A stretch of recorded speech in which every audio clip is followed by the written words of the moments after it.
Fully 5 years ago, there was a controversy raging on YouTube about Gerson therapy. This was a controversy that drew in such luminaries of the medium as Unnatural Vegan and Durianrider. Sooner or later, I myself also voiced my opinion on the issue.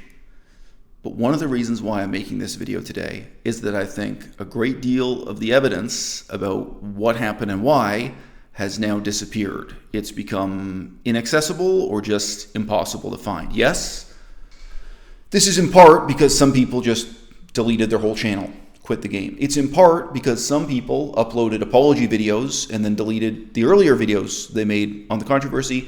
And it is in part because of the changing system of censorship here on YouTube that makes some things impossible to find, even if they're here, and erases others from existence entirely. This is the year 2020, when mainstream inoffensive channels like Leafy is here, can disappear in the blink of an eye over a minor controversy. So how much more likely is it that some of these voices have been silenced because of the provocative nature of Gerson therapy and the incredibly hot-tempered disputes it inspired within veganism and the, shall we say, unwanted critical attention it drew in from non-vegans, ex-vegans, anti-vegans without, right? Gerson therapy is not vegan. It never was vegan. It has nothing to do with veganism. In principle, it is anti-vegan. The man who invented it, Dr. Gerson, recommended that people ingest raw calf liver, raw veal liver, exactly how it was they were to ingest it, whether it was through eating or injections, I think varies. Now, this in part reflects a more 19th century notion that the internal organs of animals have some kind of miraculous healing powers that eating their muscle tissue does not. But it in part reflects the underlying hypothesis of Gerson therapy that what Dr. Gerson was going to do was to cure cancer by stimulating or regenerating the activity of the liver. Now, it's just worth pointing out, even if that hypothesis were valid, it is incorrect. You can't cure cancer. Even if you remove someone's liver and give them a whole new liver, that's not going to cure them of lung cancer. It can't possibly work. Now, of course, secondarily, eating or injecting yourself with the liver of a cow or a calf is not going to regenerate the function of your own liver, right?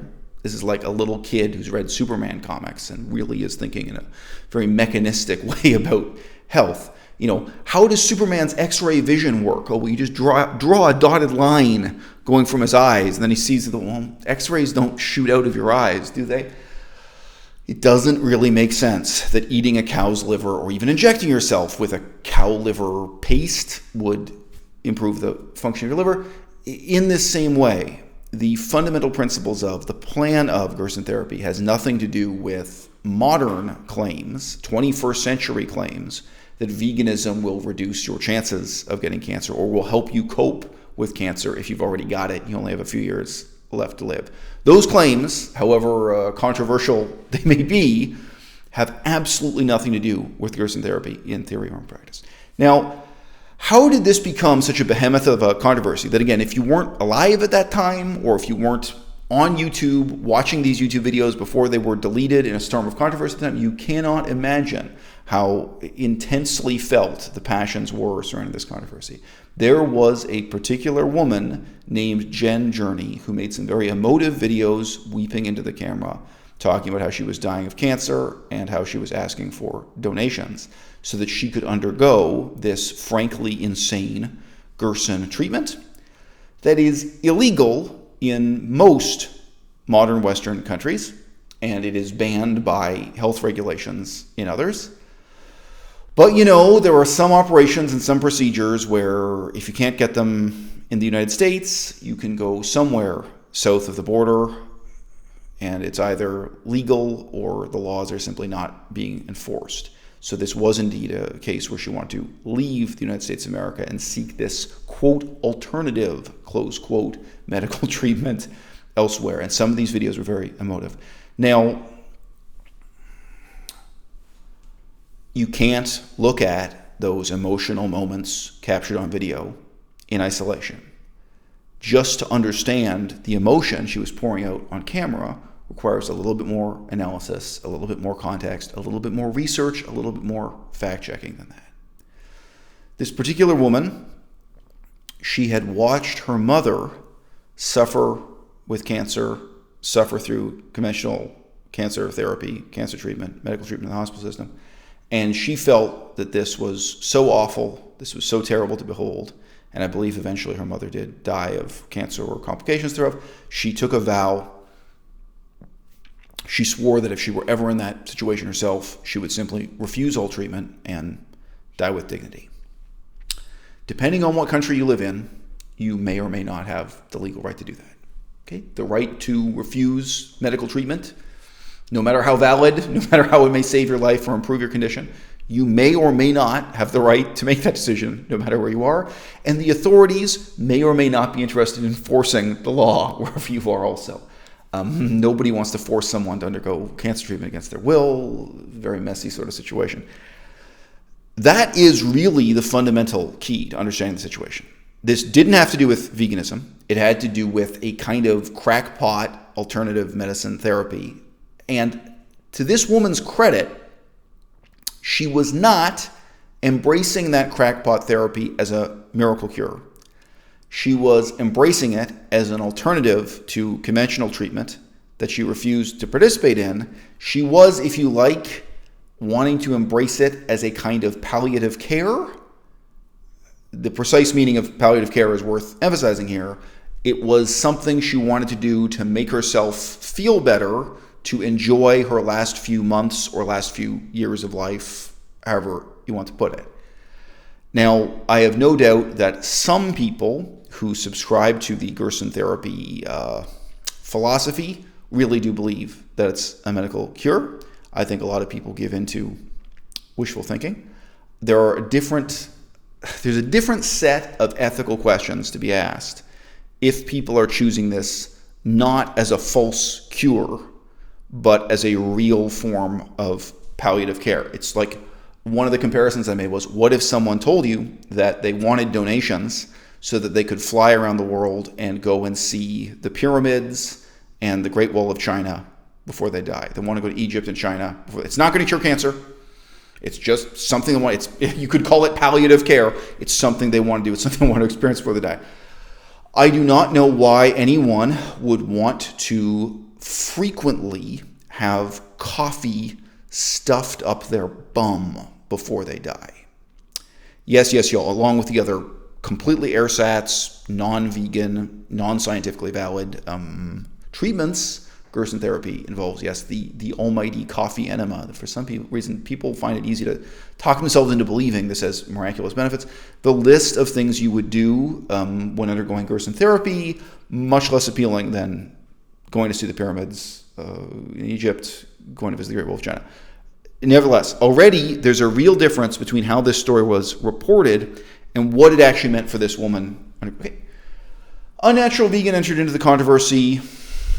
At that time, she was interested in defending the principles of reason, skepticism, and science. She has lost all interest in that in the years since. Maybe that event itself was really what shook her out of being interested in that kind of science reporting, a skeptical approach, because it stopped. It disappeared from her act. That's not what her channel is about at all anymore. Durianrider entered into the controversy because he just stated his sheer speculation that he thought that what this woman was doing was a fundraising scam. Like, he didn't believe the story was credible at all. He later made an apology video for that, in which he explained that basically he is a bumpkin who grew up in a small town with no education, and that he basically regards everything he sees on the internet as a scam until otherwise proven to be valid. Although that is not a useful, reasonable, or intelligent explanation, I think that really was his perspective. I think there's some honesty, even if it's a wildly irrational account of what happened from Durianrider's side. A much stranger apology video was put on the internet by Unnatural Vegan, where it's really not clear what she's apologizing for or why it is that she's not standing up and saying, hey, either you believe in scientific treatment for cancer or you don't, and if you allow these types of lies to be spread on the internet about so-called alternative therapies, those are lies that have a body count. Those are lies that will actually kill people. I'm sorry. What I've just said is, in a parallel universe, what Unnatural Vegan could have said or should have said, she said nothing of the kind. She made this weird, stammering, self-contradictory apology video where it really just seems she was pandering to every part of the audience. She wants to be loved and adored by people who are pro-science and pro-skepticism, and she wants to be loved and adored by hippies who want to believe in coffee enemas and, crazy alternative science. You think it's a terrible thing that she made this video criticizing a fundraiser for a woman who was dying of cancer. So that is how the controversy ended. Here we are in the year 2020, when, due to the changing face of YouTube as a corporation, due to the changing rules of internet censorship, it would be more difficult than ever for someone to put together the pieces of this puzzle and learn the lessons, I think really important lessons, that were there for all of us to learn in this strange clash between the hippie alternative medicine, self-healing through diet subculture and veganism, as it was then just starting to emerge 5 years ago as a new 21st century ethical and political movement. Because at that time, in terms of who was on the internet and who was using YouTube, the hippies who believed in coffee enemas really outnumbered the people who were involved in veganism for ecological reasons, ethical reasons, political reasons. We were badly outnumbered by people who believed in magic, put it that way. I make this video today as a gift to my number one fan, Fandar. Fandar is a YouTuber who has, for about 5 years actually, bitterly hated me, harassed me, and defamed me on the internet. And just within the last few days, Fandar tried to make a video talking about this controversy that I haven't thought about for about 4 years now. Hasn't come up, hasn't crossed my mind. And I was struck that there were a lot of factual errors in Fandar's video, which I think was a well-intentioned video. It was trying to offer critique and look at why did Durianrider do the terrible things he did and why did Unnatural Vegan do the terrible things he did. Trying to make sense of this. But of course it occurred to me, if people like myself don't stand up and tell the story now, it really would be very difficult for anyone else to put the pieces of the puzzle back together again. But Fandar, and I say this to you, I say this to anyone out there who's aspiring to get their own YouTube channel rolling, all right? You have to start taking yourself seriously as a journalist. What we do here on YouTube in the year 2020, it's really much more important than journalism. It really relies much more on honesty and integrity. As I used to say 5 years ago, keeping it real is all that we've got.